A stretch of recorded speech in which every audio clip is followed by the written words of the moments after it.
Hello, everybody, and welcome back to the SimKit podcast.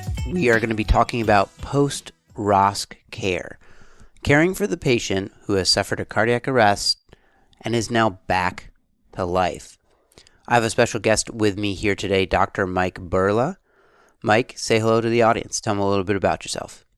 Hello, everyone. As Jason mentioned, my name is Mike Burla, and I'm helping with a project through Maine Health that is led by Dr. Teresa May, one of the critical care physicians at Maine Med. Something called PCALC, which is a post-cardiac arrest learning community. And with that, we've been trying to improve the quality of care that we deliver to these patients who've unfortunately suffered a cardiac arrest. And we're doing that through education, protocolization, and things of that nature. Perfect. So trying to kind of, bring evidence-based medicine and standardization maybe to a point. Certainly standardization sometimes has a negative connotation to it, but getting us all sort of up to date in terms of current literature and guidelines about how to best care for these people that are now back from the dead. And we're really going to cover two areas of conversation today: temperature and hemodynamics. So, Mike, if it's all right with you, I'd like to dive into temperature first. How's that sound? Sounds great to me. Perfect. So we in emergency medicine, we know that there's something protective in the body's physiology after being cold. Lower metabolic rate, fewer oxidative stresses. I don't really know. I'm not sure if anyone knows exactly the elements of that. But Anna Begenholm, who survived a core temperature of 13 degrees Celsius and lived to go on to be a radiologist, certainly knows that being cold is protective, neuroprotective, collectively protective, who knows. But being cold and then dying is rather different than dying, being revived, and then being cooled. So you definitely need to extrapolate at your own risk on that a little bit. We've had some data over the evolution of our training and into our practice now. The HACA trial, 2002, told us that, mildly cooling was ideal, right? The targeted temperature management, or TTM, of 2013 said, this is superficial interpretation, but 33 was not necessarily better than 36 degrees Celsius. So basically, don't let them get a fever or hyperthermia is probably okay. And now we're kind of into TTM2, published in 2021, New England Journal. This study was for a large part negative for a survival benefit or improved neurologic survival for those that did go on to survive. Mike, with all of this sort of back and forth and changing and high quality data that is somewhat variable, where do we currently lie in the realm of temperature post-cardiac arrest? Well, there's a lot to unpack. And as with most studies, we got to kind of get a little granular and take things with a grain of salt, so to speak. To look back to 2002 with these landmark studies, both HACA and Bernard et al. Looked at hypothermia and treating these post-ROSC patients with Bernard's patient population of 77 patients and the HACA trial of 275 patients. So not huge patient populations. But because of the profound findings, it really made its way into standard of care through the AHA guidelines, which is one of the things that Nielsen et al., who conducted TTM1 and TTM2, really wanted to examine because, two relatively small trials kind of changing the way we practice is a little bit against the grain. So TTM1, as you mentioned, came out and looked at 33 degrees Celsius versus 36 and didn't find any changes, and really led to the idea of TTM2. Well, if there's no difference in outcomes between 33 degrees Celsius and 36 degrees Celsius, is there really a difference between cooling the patient and just just preventing fever, preventing hyperthermia? Mm-hmm. And so, they defined normothermia as anything 37.8 degrees Celsius with a target of 37.5 degrees Celsius. So anything over 37.8 degrees Celsius was considered hyperthermia. Okay. 37.5.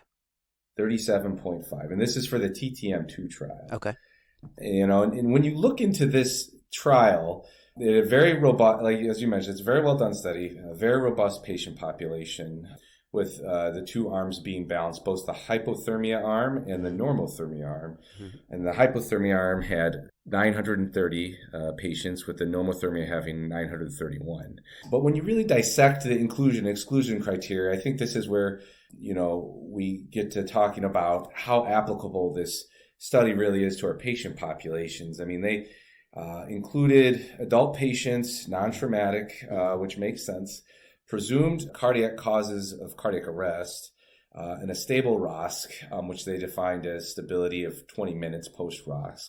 Okay. And they excluded unwitnessed asystole, limitations to care, any intracranial bleeding, which again makes sense, but then also patients with COPD on long-term oxygen. And when you start to look at the exclusion criteria, you start to think about, well, you're kind of excluding a lot of patients at higher risk. So the COPD patients who had limitations to care. So what that means essentially is limitations to, what had been done for them in the initial cardiac arrest setting. And so when you look at the breakdown, the patient population they examined was relatively healthy. I mean, 82% of the hypothermic group had bystander CPR, and the normothermic group had 78%. Okay. 19% and 18% for diabetes, 37%, 32% for hypertension. A history of MI was 15 and 17%. And again, that's both the hypothermia and normothermia groups. Wow. And the majority of the patients were male. It was 80% male. So, at least from my perspective, I've practiced both in Michigan and now in Maine. The majority of the cardiac arrest patients I see, most of them have hypertension. Yeah, they're not that. Most of them have hypertension. 16% diabetes rate. Yeah, that's curious. Where was the study performed? Scandinavia. Okay, interesting. That makes sense. So it's not it's not a American population. And when we look at a lot of the literature for post-cardiac arrest, there's plenty of European studies that have great data. It just, from an actual applicability standpoint for our post-cardiac arrest population, it's just tough to extrapolate their findings. And so I do think there should be some hesitancy when taking that at face value. I mean, it's a great study, but I don't think, we should all of a sudden be, we should stop cooling these patients and just say, well, that should be okay if they're normothermia. I think there is more research that needs to be done. And, the current AHA guidelines reflect that. It still recommends hypothermia, prognostication at 72 hours. All these good things that we've known to do for, as standard of care for the last 20 years. Yep. And so that would be my first point with TTM2. The second point is, we've gotten to, as I mentioned, like a 20-year mark now, essentially, when both the Haka trial and Bernard et al. Came out. And in those 20 years, a lot has been done to improve the care of post-cardiac arrest patients. And so I think our standard of care has changed drastically as well. And I kind of compare it to when Manny Rivers came up with early goal-directed therapy and sepsis patients, and it was very groundbreaking. He was able to demonstrate up to a 30% mortality benefit with early goal-directed therapy. And then all the subsequent external validation trials of ARISE and PROCESS really didn't show a difference in standard of care versus early goal-directed therapy. Well, those happened years after the fact, and during that time, standard of care changed. People were focused more on acutely treating sepsis patients, and maybe they didn't need a central venous pressure or an intensivist at bedside to improve outcomes, but they certainly were focused on the patient much more than pre-early goal-directed therapy. Right. And I think something similar could be said for post-cardiac arrest patients now in the last 20 years. How much has been done from focusing on the patient, not just from a temperature standpoint, but an overall acute care standpoint. I like that analogy and comparison because, to your point, yeah, we got better at preventing death and sepsis, and it seems initially like, oh, it's this bundle package that Rivers created that is of value. And as you peel away the layers of the onion, it's actually that we are paying attention, that we're caring, that we're at bedside, we're reevaluating. Like you said, CVP, okay, it's probably not what's leading to survivability or survival in these patients, but our increased attention to it. And now all of this extrapolation is done with caution, right? Because is hypothermia or prevention of hyperthermia a surrogate? Is it showing this person's post-ROSC? We are paying attention to them at their bedside, watching their hemodynamics and all of their vital signs more closely, but we come in because we're interested in where they're at from a temperature standpoint, and that's changing the value or quality. It's hard to say. It's definitely hard to say, and it sounds like the ideal would be an American-based study on a TTM3 in the United States. Yeah, I agree with you. And I mean, there are studies being done now to look at American populations. But at the end of the day, I think that's what it'll take to maybe have a more robust base of literature to suggest, we don't necessarily need to cool these patients. But as it stands now, I mean, that's still the AHA guideline. And I think the patient population that would benefit most are sicker patients who have cardiac arrest. Yep, and I was actually going to bring that up as a sort of a devil's advocate point of what about the prior MI diabetic hypertensive patient is different than these sort of healthy Scandinavians in that hypothermia or temperature management is going to act differently in those cases. Yeah, and I guess it's tough to answer that question. I mean, certainly baseline comorbidities may lead to chronic poor perfusion of organs in general, especially the brain, which would make it more susceptible to injury. I mean, maybe that's one of the reasons that these chronic COPDers who were excluded, who are on HOMO2. I mean, maybe that's one of the reasons. It's tough to say, but at the end of the day, there's still patients we see and we treat in the emergency department, and so we should be doing as much as we can for them. Right. Yeah, we need to have definitive studies of the people that we're seeing, and there are Exactly. healthy arrest patients. My realtor was one actually. Had a generally healthy person. I think had a VFib arrest, bystander CPR, got shocked by EMS, and did our mortgage, or was actually functioning relatively well. I think maybe I should review the contract. But Enough yeah, to do the mortgage. those cases happen. But to the point in the beginning, if you look at the demographic of patients that are experiencing out-of-hospital cardiac arrest, they are not the majority, certainly in our country. Yeah, I think that's a fair statement. So, Yeah.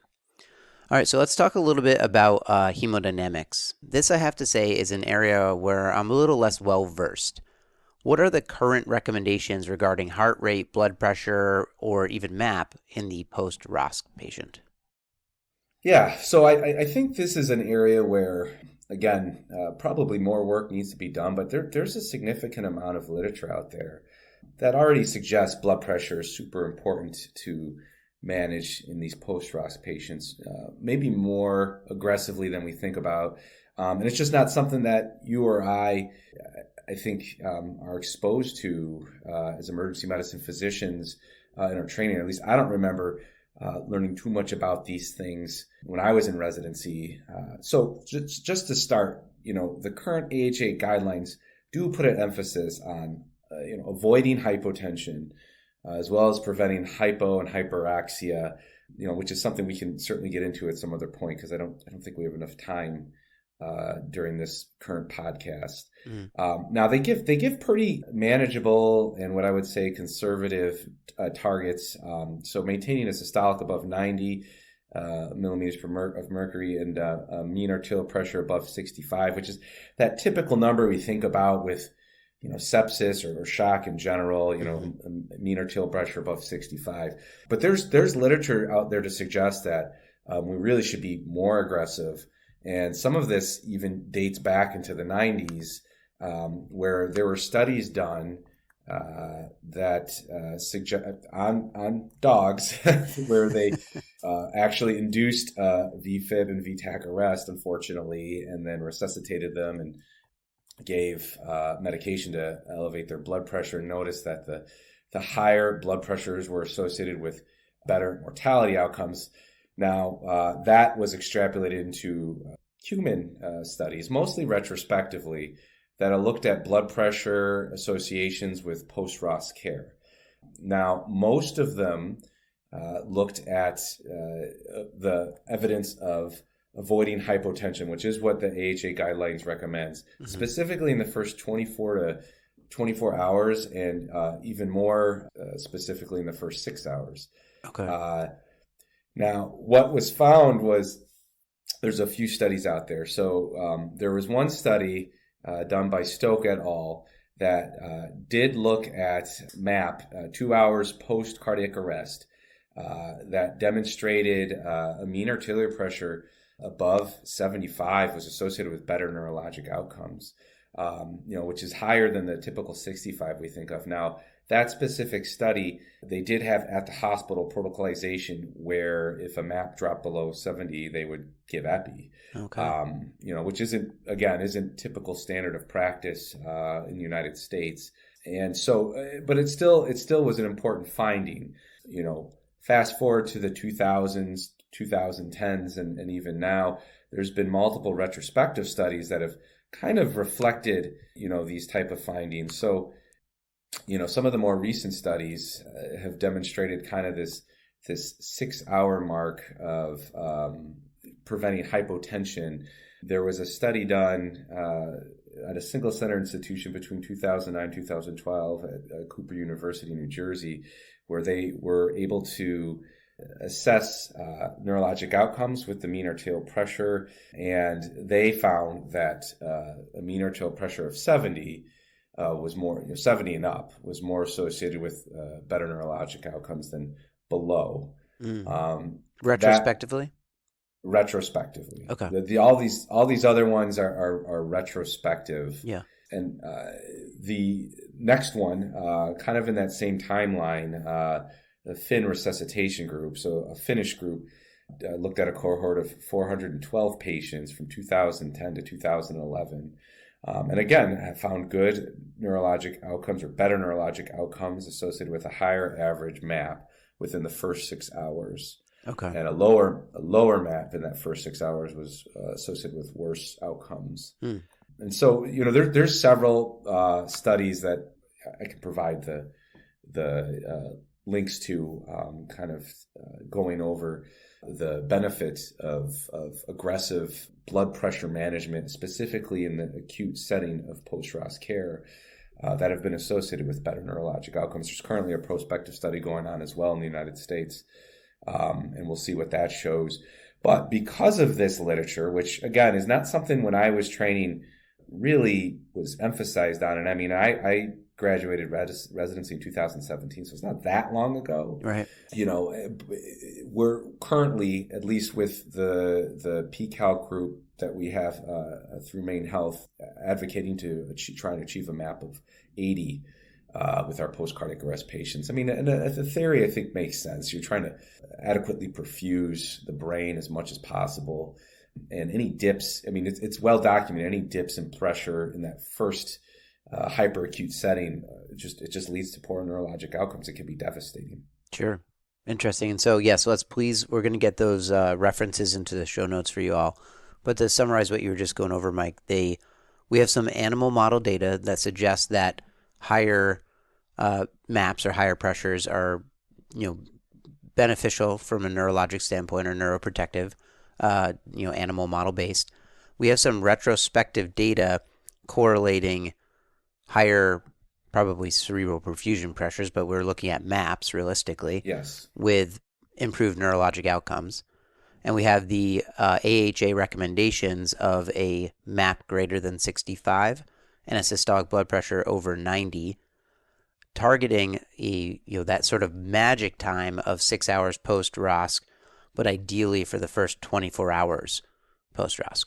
That is correct. And, like most guidelines, they typically lag behind the most current literature. Now, I don't know if the updated AHA guidelines are going to suggest anything more aggressive, but currently, yes. At 65. A MAP of 65 or greater is what's recommended. Yep. But certainly some researchers out there and some institutions recommending higher MAPs, as you mentioned, and 80 for this particular cohort that we're doing. Yes. Okay. And now the obvious area of question is going to be, and unfortunately, I think the end answer is going to be we're going to need prospective data, is, if you think people that have lower blood pressures do worse, well, is it because they're doing worse that they have low blood pressures and that it is the egg and not the chicken, or that it is the sequelae of the problem rather than the culprit to the problem? If someone has, poor hemodynamics because their heart has sustained or brain has sustained a significant hypoxic event during their arrest, they're going to be more difficult to maintain a high MAP, and they're going to trend toward worse outcomes, of course. Yeah, I think you hit the nail right on the head with that. I mean, that is something that's going to be hard to determine in the future. And like you said, I mean, more studies are going to need to be done, but it's a hard population to study, and even what you had mentioned, that's a hard thing to determine too, whether or not they had already had some horrible anoxic injury that is leading to these low MAPs and vice versa. Mm-hmm. And I mean, I think that's very possible in retrospective data, right? Those are hard to parse out. But when you're randomizing people to a MAP of 60, 65 versus a MAP of 75, 80, then you might be able to remove or at least equilibrate the worse spectrum of a ROSC patient versus the high-end spectrum of a ROSC patient and see which of the two does better prospectively. Yes. Yeah, that's a fair point. Yeah. And so, but that's important for us to know because, the AHA recommendations, that's, as you mentioned, that seemed to be an area that was more nebulous for me in training, and I did not have some of these specific targets in my mind. So we can at least state the AHA is recommending a MAP of 65, easy to remember, probably a little bit of a transfer over of information there, and a systolic blood pressure of 90 during our magic hours. 6 hours post-ROSC, MAP of 65, SBP of 90.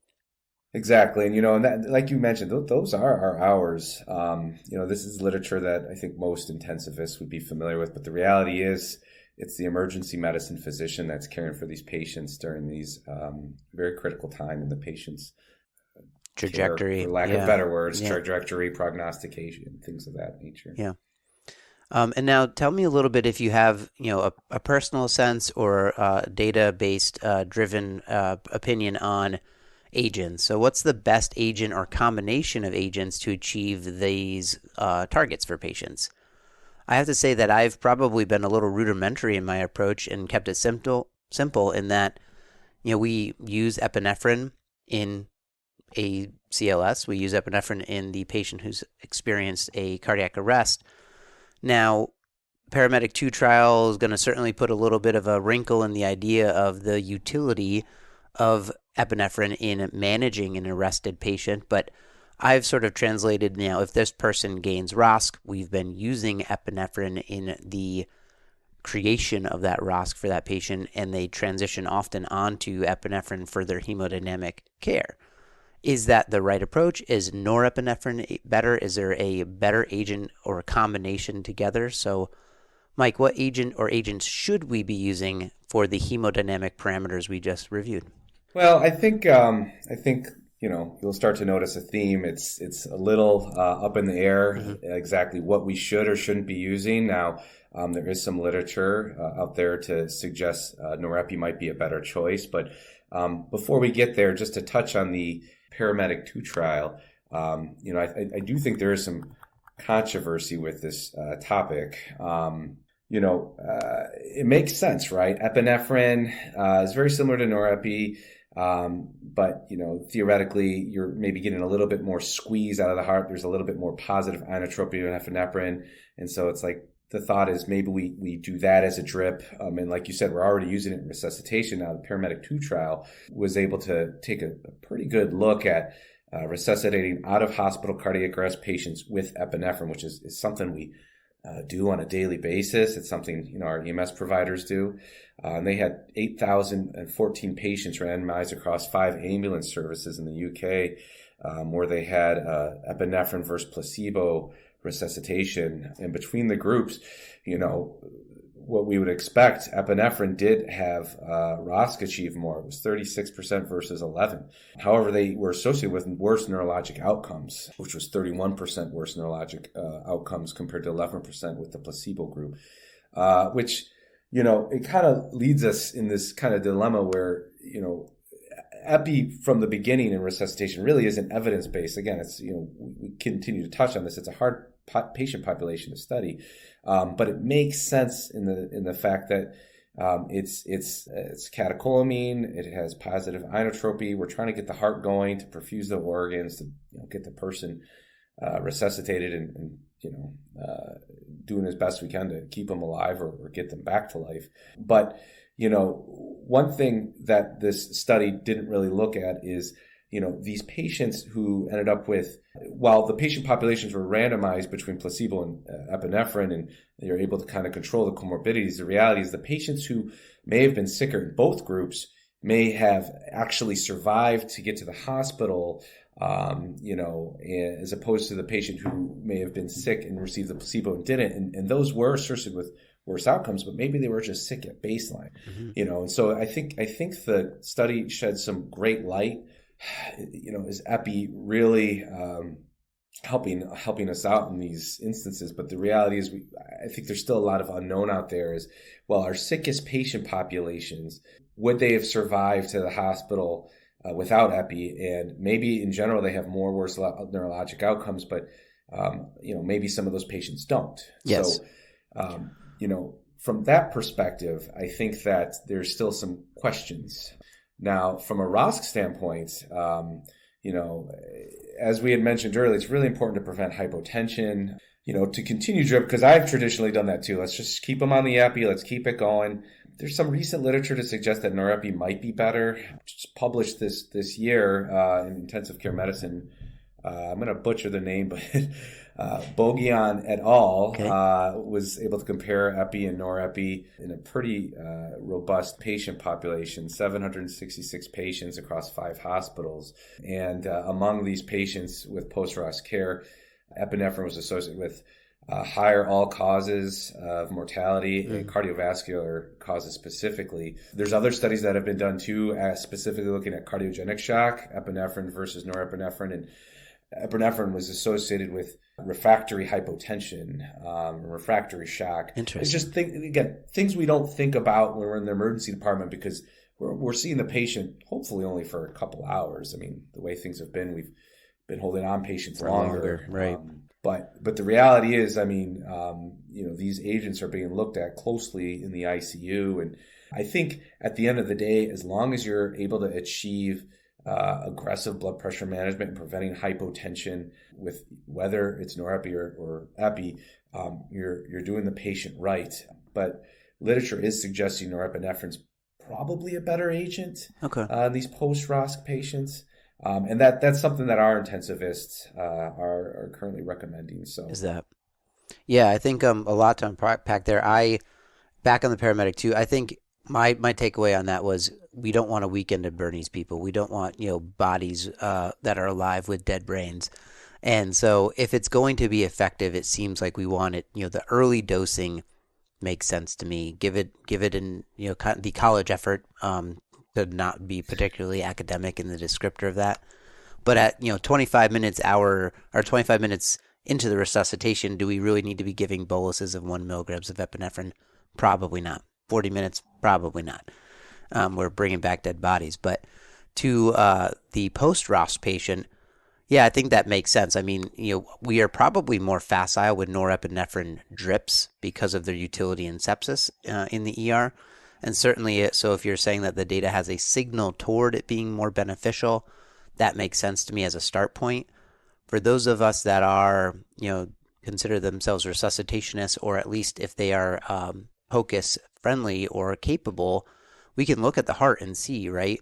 I'd imagine you can look and see our squeeze is very hyperdynamic. A heart that's beaten away is probably not one I'm going to want to put a lot of epinephrine to. Or if it's just kind of barely getting by with a pretty significantly decreased EF and you're having a hard time getting the map that you're desiring, then maybe a little more ionotropy is going to be valuable. But leaning toward norepinephrine, it sounds like, unless you can get additional data through POCUS or other means to see which agent is preferred. Yeah, and I think that makes complete sense, especially as board-certified emergency physicians. Most of us are trained in bedside ultrasound, as you'd mentioned. And, if you're seeing a hyperdynamic heart, and the pressure's still low, you probably should be looking elsewhere as to why the pressure is low, right, or what's going on. Because at the end of the day, it really is about maintaining these aggressive hemodynamics to do what you can to serve the patient best. So they have the greatest chance at a good neurologic outcome and being discharged from the hospital at some point with some quality of life. Fantastic. I like that actually as a wrap-up point. I'll do a quick summary and then we'll close out. All right, so we started kind of talking about temperature a little bit. We had the HACA trial, TTM1, TTM2.